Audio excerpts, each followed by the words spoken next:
સુરતના ગ્રામ્ય વિસ્તારોમાં વરસાદે લીધો વિરામ, ડાંગર રોપણી કરવાની ખેડૂતોએ શરૂઆત કરી દીધી છે।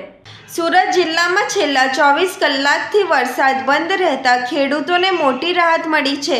સતત વરસેલા ભારે વરસાદના કારણે અનેક ખેતરો તળાવમાં ફેરવાઈ ગયા હતા, જેના કારણે ખેતીના કામ પર અસર પડી હતી।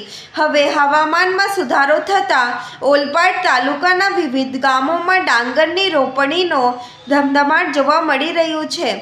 ખેડૂતો ખેતરોમાં તૈયાર કરાયેલ ડાંગરના ધરું બહાર કાઢી યુદ્ધના ધોરણે રોપણીનું કામ કરી રહ્યા છે।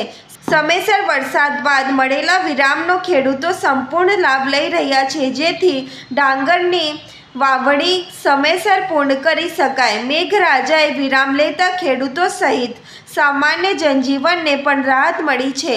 વરસાદના વિરામે ખેતીને નવી ગતિ આપી છે।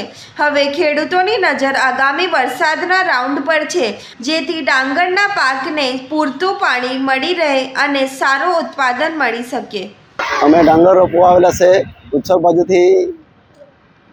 કાંઈ અમે 10-15 વર્ષ થઈ ગયા અહીંયા ગામમાં આવતા છે રોપણી કરવા। તો છેલ્લે 4-5 દાડાથી બહુ પાણી પડતો હતો, ઘૂંટણા બરાબરનું પાણી ભરાઈ ગયેલું હતું।